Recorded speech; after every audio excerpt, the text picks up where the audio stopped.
দেখো এখানে লেখা আছে একটি কাগজ কত 0.1 মিলিমিটার পুরু। যদি কাগজটি 10 ভাঁজ করা হয় তাহলে তার পুরুত্ব কত হবে এটা আমাদের নির্ণয় করতে হবে, তাই না?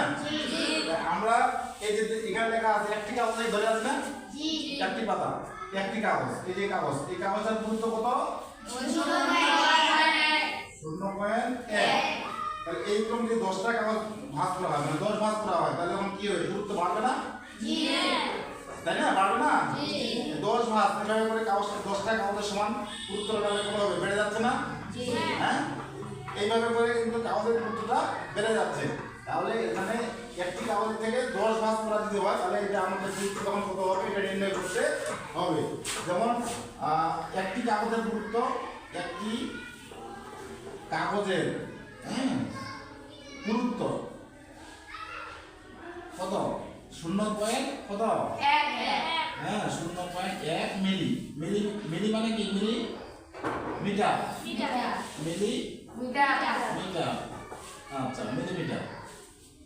তাহলে ওদের এখানে এই কাগজটাকে 10 ভাঁজ করা হয় তাহলে 10 ভাঁজ করলে কত হবে, 10টা কাগজের সমান হয়ে যাবে না? তাহলে 10টি কাগজের পুরুত্ব কত হবে, তখন তোমার হয়ে যাবে কত 0.1 গুণ হবে 10।